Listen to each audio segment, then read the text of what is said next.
καλωσορίζουμε σε ακόμα ένα podcast του Great Place to Work. Το ονομάζουμε Better Podcast με CEOs, γιατί σε αυτές τις συναντήσεις φιλοξενούμε CEOs εταιριών. Σήμερα έχουμε μαζί μας τον Χρήστο, τον Χατζηπαναγή, CEO της εταιρείας Βαρνάβας Χατζηπαναγής, και δεν είναι τυχαία που επιλέξαμε αυτήν τη συνάντηση αυτή τη στιγμή. Να καλωσορίσω τον Χρήστο. Χρήστο, χαίρομαι πάρα πολύ που είσαι μαζί μας σήμερα.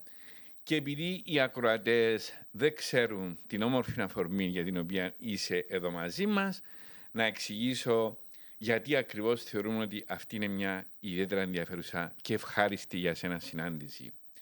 Το Great Place to Work κάνει έρευνες προσωπικού σε χιλιάδες εταιρείες σε ολόκληρη την Ευρώπη. Οι εταιρείες αυτές, κάποιες από αυτές απλά πιστοποιούνται και κάποιες καταφέρνουν να διακριθούν σε εθνικό επίπεδο. Δηλαδή να ενταχθούν στη λίστα την εθνική των καλύτερων εταιριών που έχουν διεξάγει την έρευνα μας. Η Βαρνάβας Χατζηπαναγής κατάφερε να μπει στη λίστα της Κύπρου του 2024, αλλά το σημαντικό δεν είναι αυτό. Ανάμεσα στις χιλιάδες εταιρείες που έχουν αξιολογηθεί στην Ευρώπη και από αυτές που είχαν καταφέρει να μπουν στην εθνική λίστα, το Great Place to Work επιλέγει τις 100 καλύτερες εταιρείες μέχρι 500 άτομα και έχει εκδώσει τη λίστα που ονομάζει Europe 2024 Best Workplaces. Σε αυτή τη λίστα είναι η εταιρεία Βαρνάβας Χατζηπαναγής. Χρήστο, πώς νιώθετε για αυτή την επιτυχία? Καταρχήν να ευχαριστήσω πάρα πολύ εσένα προσωπικά, Κυριάκο, και το Great Place to Work για την πρόσκληση να παρευρεθώ σήμερα σε αυτή τη συνομιλία μαζί σου. Σίγουρα είναι μια διάκριση η οποία είναι πάρα πολύ σημαντική για την εταιρεία μας. Ταυτόχρονα είναι και πολύ τιμητική, γιατί ξεφεύγουμε από τα κυπριακά πλαίσια και είναι μια διάκριση η οποία έχει και μια ευρωπαϊκή διάσταση. Mm-hmm. Και αυτό κάνει σίγουρα τη συγκεκριμένη αυτή αναγνώριση πάρα πολύ σημαντική για την εταιρεία μας και για τους ανθρώπους της. Είναι πολύ σημαντική διάκριση γιατί εμπράκτως και αποδεδειγμένα οι διαχρονικές αξίες της εταιρείας, ως επίσης και οι ανθρωποκεντρικές προσεγγίσεις και πολιτικές που έχουμε αναπτύξει σαν εταιρεία αναγνωρίζονται, έχουν επιφέρει θετικά αποτελέσματα για την εταιρεία, έχουν δημιουργήσει ένα υγιές εργασιακό περιβάλλον, το οποίο αναγνωρίζεται και επικροτείται από τους ίδιους τους ανθρώπους της εταιρείας.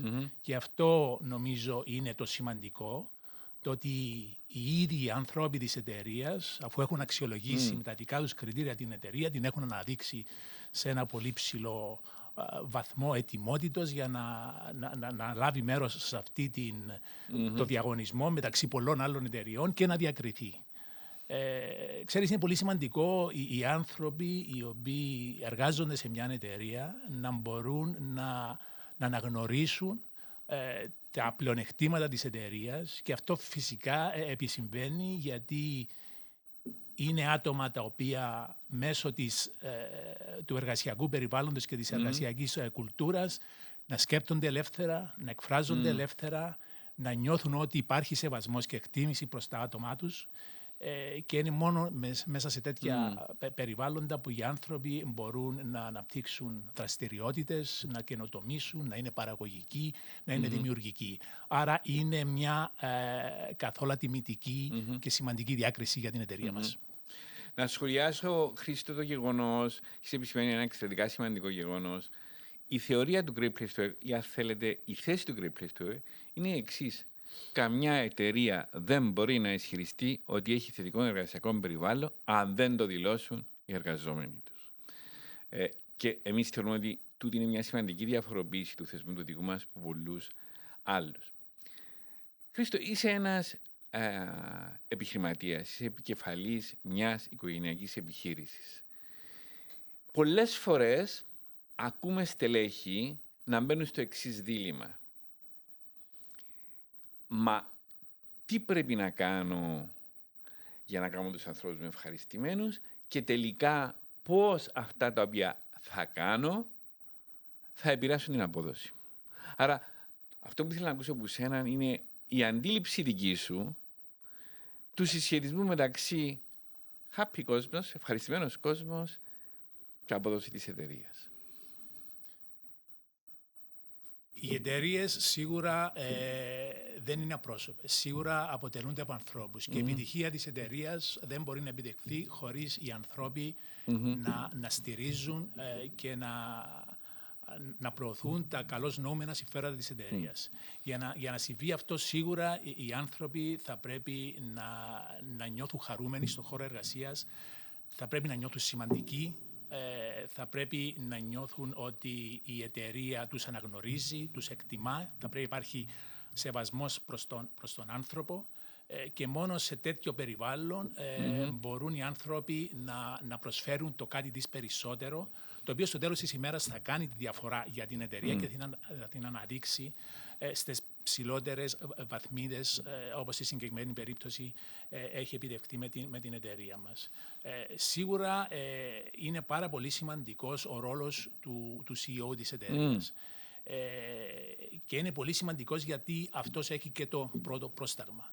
Άρα ο CEO της εταιρείας θα πρέπει σίγουρα να εμπνέει, θα πρέπει να είναι συνεπής σε αυτά που λέει και σε αυτά που κάνει, θα πρέπει σίγουρα να είναι καθοδηγητικός, θα πρέπει να σέβεται την αντίθετη άποψη και θα πρέπει σίγουρα να διέπεται από τις αρχές του δικαίου, της ηθικότητας, στοιχεία τα οποία εκτιμούνται από τους ανθρώπους της εταιρείας.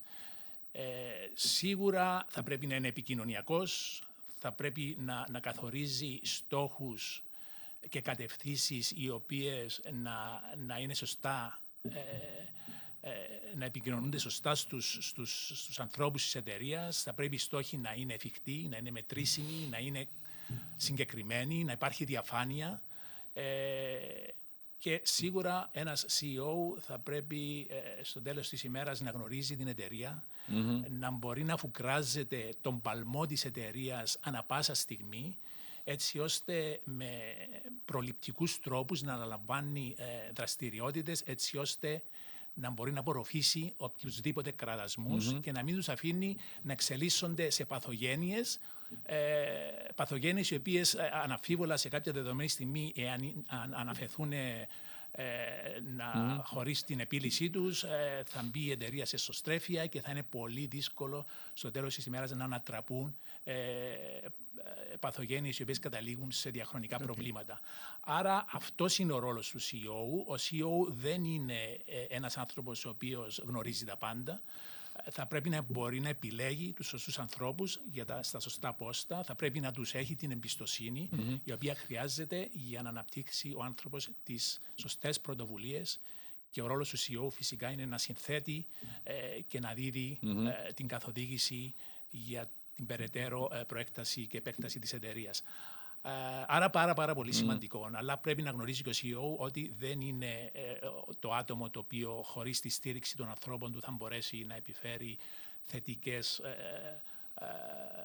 εξελίξεις στον οργανισμό του. Οκ. Χρήστο, προλάβες την επόμενη μου ερώτηση. Να πω ότι με έναν προηγούμενο συνομιλητή που είχα, χρησιμοποίησε τον εξής όρο, ο οποίος εκ πρώτης όψης φάνηκε μου παράξενο, αλλά ύστερα τον είχαμε συζητήσει. Είπε ότι ο leader στην ουσία μιας επιχείρησης πρέπει να είναι ταπεινός. Τον ερώτησα να μου πει παραπάνω. Μου εξήγησε ότι πρέπει να είναι ένα άτομο το οποίο σαφέστατα ξέρει να ακούει, ένα άτομο το οποίο δεν θεωρεί ότι είναι ο ίσκιο μόνος, ότι ξέρει τα πάντα, ιδίως σε έναν πολυσύνθετο πλέον περιβάλλον. Η ερώτηση που θα ήθελα να κάνω είναι ότι, ωραία, και η άποψη του Great Place to Work είναι ότι δεν μπορεί να έχει εταιρεία με εξαιρετικό εργασιακό περιβάλλον, εάν δεν ξεκινά από το CEO. Το ερώτημα είναι το εξής. Πόσο εύκολο ή τι δυσκολίες υπήρχαν τούτη την αντίληψη, την νοοτροπία που έχει ο Χρήστος εξελικτικά να την μεταδώσει και στα υπόλοιπα στελέχη, ούτως ώστε τούτα τα μηνύματα, τούτη η νοοτροπία να μεταφέρεται πιο κάτω? Πάρα πολύ ενδιαφέρουσα η ερώτηση, Κυριάκο. Σίγουρα ο CEO δοκιμάζεται καθημερινά. Και είναι εδώ που πρέπει να υπάρχει η συνέχεια, η διαχρονικότητα και η συνέπεια. Επίσης, θα πρέπει ένας CEO να αντιληφθεί ότι είναι και ο ίδιος ένα μέλος της ομάδας. Και έτσι πρέπει να εκλαμβάνει τη θέση του CEO, γιατί από μόνος του δεν μπορεί να απομονωθεί, γιατί είναι ο CEO. Θα πρέπει να τοποθετηθεί στις ομάδες εργασίας της εταιρείας και να έχει το συγκεκριμένο ρόλο που του αναθέτει ο τίτλος του, η θέση του, αλλά με σεβασμό και ταπεινότητα. Υπό αυτή την έννοια επικροτώ τον όρο ταπεινότητα, γιατί ο CEO είναι το άτομο το οποίο θα πρέπει να συνθέσει απόψεις, θα πρέπει να έχει και τα μάτια και τα αυτιά του ανοιχτά, να βλέπει τις ικανότητες των στελεχών, να μπορεί να τοποθετήσει τους ανθρώπους σε σωστές θέσεις και σίγουρα και ο ίδιος να είναι ένας άνθρωπος ο οποίος στο τέλος της ημέρας έχει ανάγκη και από απόψεις και από κριτική και πρέπει να είναι ανοιχτός στην καλοπροαίρετη κριτική από τους ανθρώπους της εταιρείας. Και είναι εδώ ακριβώς που το Great Place to Work είναι σαν έναν ενδοσκοπικό εργαλείο, το οποίο στο τέλος της ημέρας δεν κρίνεται μόνο η εταιρεία, κρίνεται και ο CEO. Και εδώ είναι η σημασία του συγκεκριμένου προτύπου, γιατί ο CEO βρίσκεται στη δεδομένη στιγμή ενώπιον των ευθυνών του. Και είναι πάρα πολύ σημαντικό εργαλείο. Εγώ το έχω βρει εξαιρετικό εργαλείο. Βγήκαν αρκετά πράγματα τα οποία πολλές φορές μπορεί να μην αναμένεις, μπορεί να τα περιμένεις, αλλά με διαφορετική έκφραση. Άρα, ναι, από αυτή την άποψη ο CEO πρέπει να είναι και ταπεινός και να είναι και δεχτικός και στην καλοπροαίρετη κριτική και στην αντίθετη άποψη.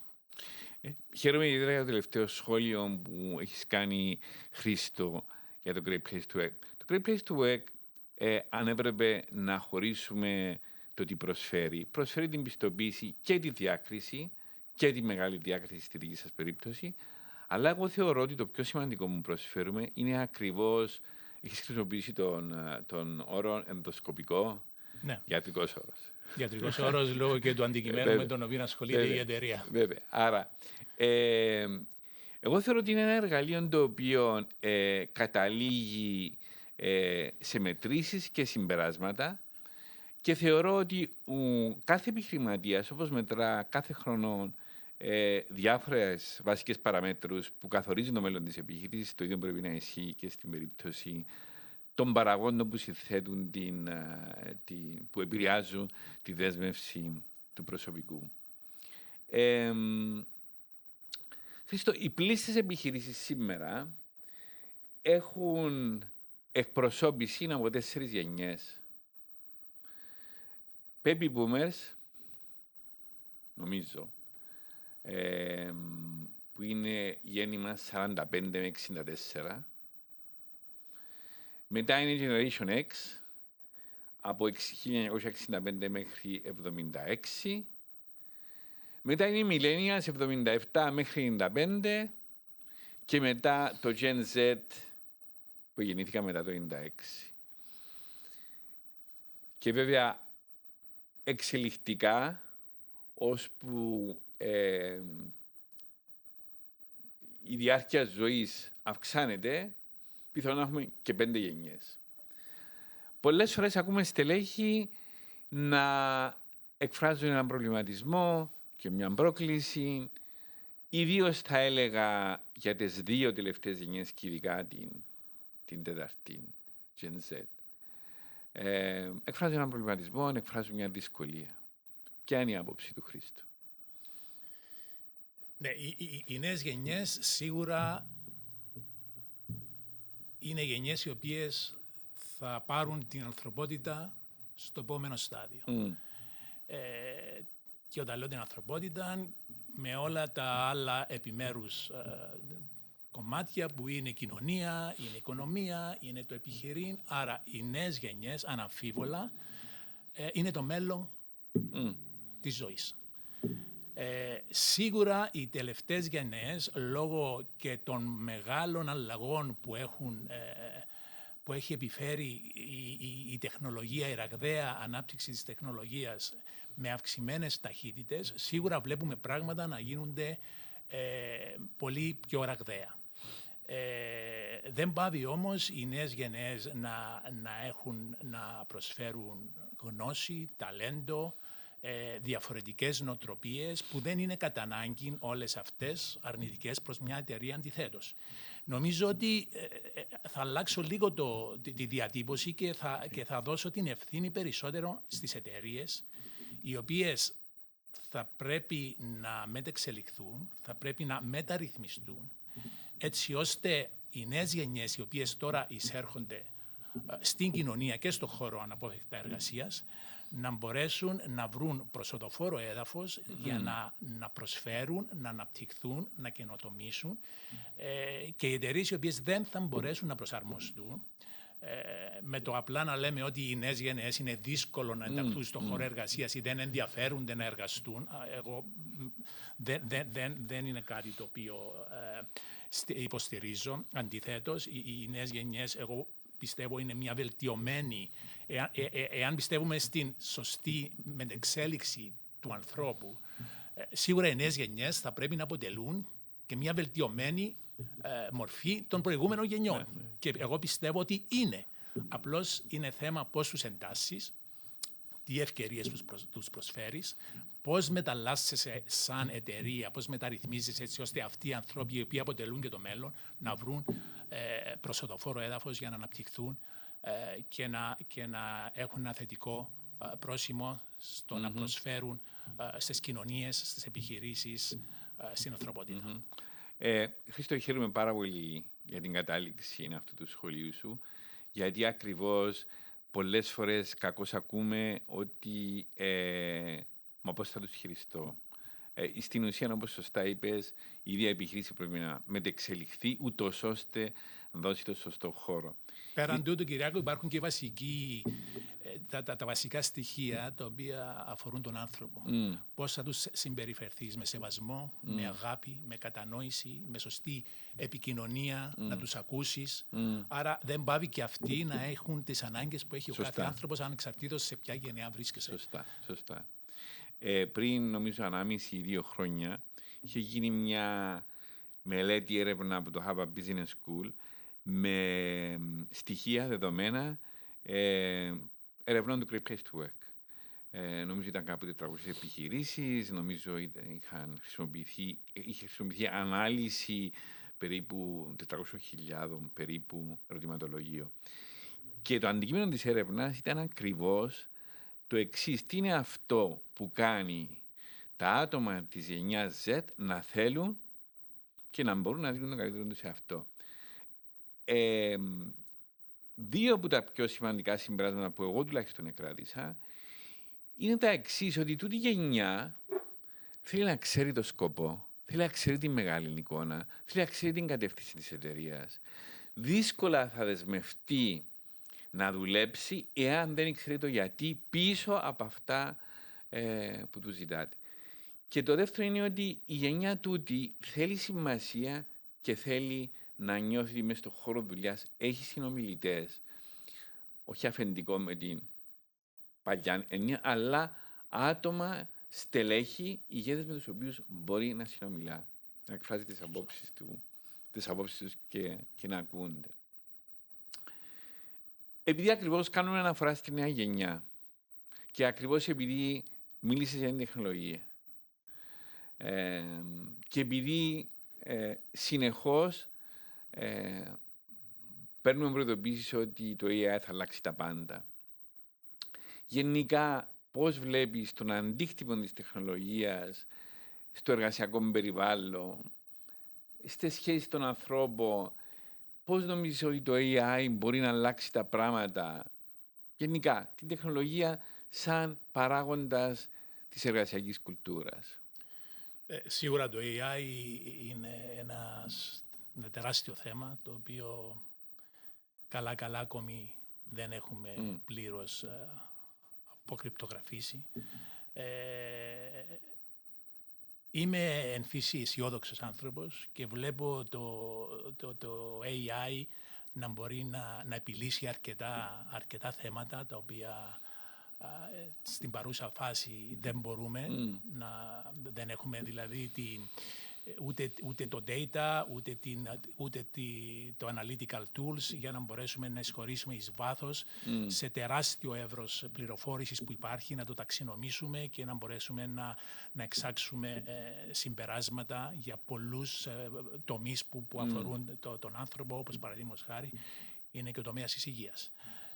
Άρα μέσα σε αυτά τα πλαίσια νομίζω ότι το AI έχει μια ανελικτική, εξελικτική πορεία αναφορικά με το μέλλον της ανθρωπότητας. Από την άλλη, σίγουρα είναι οι δυνατότητες τεράστιες, οι οποίες θα πρέπει σίγουρα να μπορέσουμε σαν ανθρωπότητα, σαν κοινωνίες, να ελέγξουμε έτσι ώστε να μην δημιουργηθούν συνθήκες τέτοιες που να φύγουν από τον έλεγχο του ίδιου του ανθρώπου. Εγώ πιστεύω ότι μέσα στα πλαίσια του AI ο άνθρωπος πάντοτε θα υπάρχει, θα έχει τον λόγο ύπαρξης.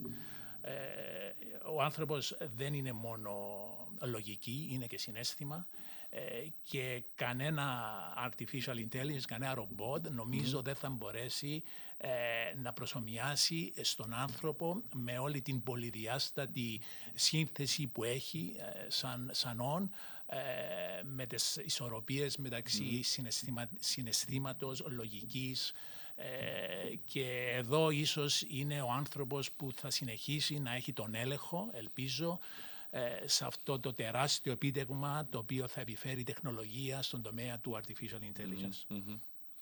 Ωραία. Χρήστο, τι θα ήθελες να συμβουλεύσεις ένα millennial ή Gen Z ο οποίος αναλαμβάνει σήμερα τη διεύθυνση μιας οικογενειακής επιχείρησης στην Κύπρο, μιας επιχείρησης σχετικά μεγάλης περιχεμένης όπως τη δική σας γενικά, τι θα έλεγες στον νέο business leader της Κύπρου? Πρώτα θα του έλεγα να είναι ταπεινός. Θα πρέπει να είναι ένας ηγέτης ο οποίος στα αρχικά στάδια της σταδιοδρομίας του θα πρέπει να ακούσει, να βλέπει, να ακούει, να βλέπει και να παραδειγματίζεται. Δεν θα πρέπει να είναι παρορμητικός, θα πρέπει να είναι κοντά στον άνθρωπο, άρα θα πρέπει να αναπτύξει τη συναίσθηση, να είναι άτομο το οποίο να είναι δεχτικός στην αντίθετη άποψη, άρα δεν πρέπει να είναι εγωιστής, δεν πρέπει να νομίζει ότι τα γνωρίζει τα πάντα. Θα πρέπει να είναι επικοινωνιακός, θα πρέπει να καθοδηγεί δια του παραδείγματος. Δεν είναι εύκολο πραγματικά μια εταιρεία η οποία έχει ανελιχθεί μέσα από 2 και 3 γενιές ξαφνικά να έρθει κάποιος millennial και να αναλάβει τη διαχείριση μιας τέτοιας εταιρείας. Θα πρέπει να σεβαστεί και το παρελθόν και το παρόν. Θα πρέπει να έχει συγκροτημένη άποψη αναφορικά στο που θέλει να πάρει την εταιρεία και θα πρέπει να σεβαστεί και την διευθυντική ομάδα και τους ανθρώπους της, γιατί αυτοί γνωρίζουν πολύ καλύτερα από αυτόν για αρκετούς τομείς που αφορούν την εταιρεία. Άρα δεν ζηλεύω έναν άνθρωπο millennial ο οποίος ξαφνικά θα καλεστεί να αναλάβει μια ηγετική θέση σε έναν οργανισμό, αλλά με τις σωστές αντιλήψεις και προσεγγίσεις σίγουρα θα είναι εφικτό να έχουμε επιτυχημένη ηγεσία προερχόμενη και από αυτές τις γενές. Έχεις χρησιμοποιήσει μια λέξη, έναν επίθετο, να μην είναι εγωιστής. Αν μπορώ να μοιραστώ μια άποψη δική μου, τελικά το εγώ είναι σοβαρό ζήτημα και είναι απίστευτο πολλές φορές πόσο εύκολα αλλά προσδιοριστά το εγώ έχει αντίκτυπο σε μια επιχείρηση, έχει αντίκτυπο στην παραγωγικότητα, έχει αντίκτυπο στην επικοινωνικότητα. Στο τέλος της ημέρας, ο κάθε ηγέτης, ο κάθε επικεφαλής θα πρέπει να μπορεί να διαχειριστεί το εγώ του. Πριν κλείσουμε, Θα μπω στον πειρασμό να σε ρωτήσω γενικά το κυπριακό επιχειρήν. Και σίγουρα νομίζω θα είναι ενδιαφέρον για τους ακροατές μας να ακούσουν και τις απόψεις σου για την εξέλιξη του τομέα της υγείας, Χρήστο. Το κυπριακό επιχειρήν σίγουρα σε ένα μικρό γεωγραφικό χώρο όπως η Κύπρος σίγουρα είναι περιορισμένο και σίγουρα σε ένα παγκοσμιοποιημένο περιβάλλον οι εταιρείες θα πρέπει να αναπροσαρμοστούν, θα πρέπει να αναπτύξουν εξωστρέφεια. Εταιρείες οι οποίες θα παραμείνουν στα κλειστά γεωγραφικά πλαίσια της Κύπρου, νομίζω ότι θα είναι πολύ δύσκολο να επιβιώσουν. Άρα θα πρέπει να είναι πιο ανοιχτόμυαλοι σε συνεργασίες, σε συγχωνεύσεις, γιατί όχι να επιζητήσουν και εκτός ορίων επεκτάσεις, γεωγραφικών ορίων εννοώ επεκτάσεις. Άρα ναι, το επιχειρήν στην Κύπρο περνά μια ενδιάμεση φάση. Πολλές εταιρείες βλέπω να μην καταφέρνουν να επιβιώνουν. Οι εταιρείες οι οποίες θα το καταφέρουν είναι αυτές οι οποίες έχουν συγκεκριμένη στρατηγική πλεύση, έχουν δυνατές εσωτερικές ομάδες, έχουν ανθρώπους οι οποίοι φέρνουν ανάμεσά τους διαφορετική τεχνογνωσία, έτσι, σύνθεση πολλών ικανοτήτων θα μπορέσει να δράσει σαν μια σπίδα και σαν ένα δόρυ για την εταιρεία να αμυνθεί και να επιτεθεί την κατάλληλη στιγμή για να μπορέσει να εξασκήσει ηγετική θέση στο κυπριακό επιχειρήν. Άρα είναι μια δύσκολη φάση για το κυπριακό επιχειρήν. Πιστεύω όμως ότι υπάρχουν εταιρείες, υγιείς εταιρείες, οι οποίες έχουν όραμα, έχουν σωστούς ανθρώπους και είναι οι εταιρείες οι οποίες στο τέλος της ημέρας θα βγουν κερδισμένοι από αυτή την κατάσταση. Τώρα, όσον αφορά τον τομέα της υγείας, ο τομέας της υγείας σίγουρα είναι ένας δυναμικός τομέας, σίγουρα ένας τομέας με τρομερή προοπτική ανέλυξης. Ακόμα δεν έχουμε αγγίξει μόνο την οροφή του παγόβουνου. Έχουμε αρκετές ασθένειες οι οποίες δυστυχώς παραμένουν ανεξιχνίαστες. Άρα από αυτή την άποψη σίγουρα ο τομέας της υγείας έχει ένα τρομερό longevity για να συνεχίσει να ανελύσσεται. Η τεχνολογία θα φέρει πάρα πολλές ραγδαίες εξελίξεις στον τομέα και της διάγνωσης και της θεραπείας. Άρα είναι ένας δυναμικός τομέας, τον οποίο ο άνθρωπος έχει σίγουρα πάρα πολύ ανάγκη για να εξελιχθεί. Στην Κύπρο, έχουμε κάνει μια μεγάλη μεταρρύθμιση με το σύστημα της υγείας. Βρισκόμαστε σε αρκετά καλό στάδιο. Σίγουρα υπάρχουν πάρα πολλά πράγματα τα οποία πρέπει ακόμη να γίνουν, αλλά σίγουρα ο πολίτης, ο Κύπριος πολίτης έχει σίγουρα ωφεληθεί και είμαστε και σαν εταιρεία